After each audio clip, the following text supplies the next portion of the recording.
Today there are a lot of updates from the Orikhiv direction. Here, Russian forces decided to conduct a sudden offensive operation right after the recent capture of Avdiivka, and according to the latest updates, the intensity of attacks here remains very high. The main idea behind the sudden offensive was to catch Ukrainian forces off guard because they expected Ukrainians to relocate a portion of their garrison from this direction to Avdiivka to stabilize the front line. The most intense clashes are taking place in and around Robotyne. Russian forces opened two vectors of attack and are assaulting Ukrainian positions on the outskirts of Robotyne from the south and the southwest. These are also the most fortified areas around the village because Ukrainians are in control of extensive trench networks, and even though these fortifications incurred notable damage during almost 9 months of fighting in the area, they still serve as formidable obstacles. Last time we saw how these obstacles helped repel a series of major mechanized attacks, where Russians used up to 30 tanks and armored vehicles and hundreds of soldiers. The destroyed units were scattered throughout the region, with the survivors even reaching the first houses in the village in an attempt to seek shelter. This is important because even though the isolated remnants of the Russian forces, who were also virtually with no ammo, were quickly captured by Ukrainians, Russian media sources presented it as a victory. Such premature declarations of victory guarantee that the Russian commanders will order to conduct another wave of attack as soon as possible to catch up with the narrative.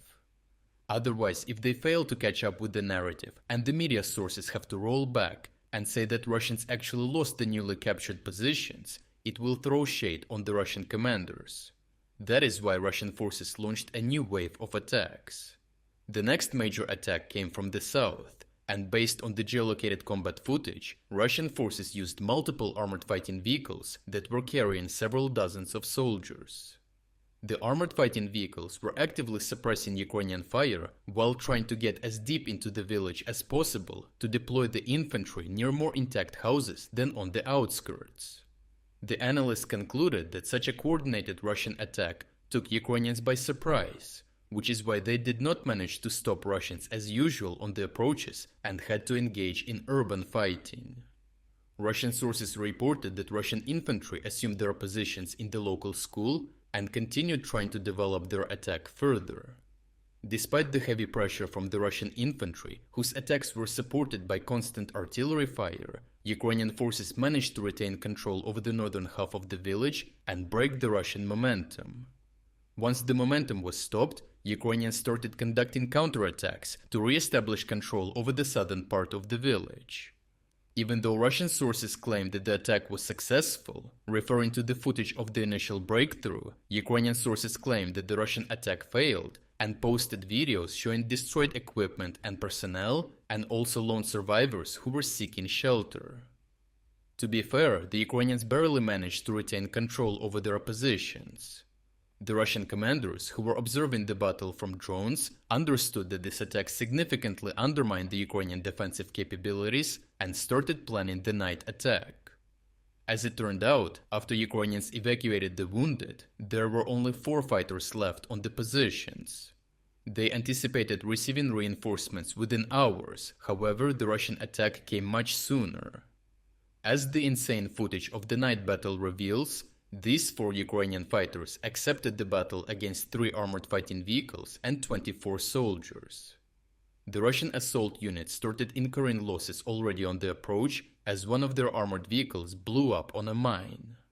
One of the 4 Ukrainian fighters immediately doubled the damage by hitting the second armored vehicle from an RPG.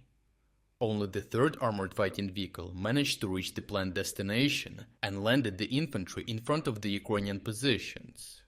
The 4 Ukrainian soldiers immediately engaged the attackers and did not allow them to get close. The coordinated gunfire immobilized the Russians and made them an easy target for the Ukrainian artillery, mortar and drone crews, who supported the 4 Ukrainian soldiers on the ground with vicious intensity. Despite suffering multiple injuries from gunfire and shrapnel from high-explosive shells, the 4 Ukrainian fighters continued to stand their ground until the attack was completely repelled.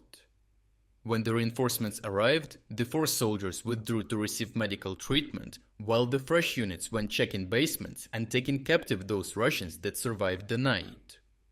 Overall, the latest battle in Robotyne clearly demonstrated why the Russian advancements in the region are so slow and unstable. The willingness of the Ukrainian fighters to stand their ground, even in the face of prevailing forces, ensures that Russians pay a significant price for each gained meter. That is why Russian forces have to resort to human wave attacks, because without overwhelming Ukrainian forces and putting them in a position where they are physically incapable of tracing all moving targets, there is virtually no prospect of securing new gains. Such a setting allows Ukrainians to impose a high kill-death ratio, making the imposed attrition warfare self-destructive even for Russians.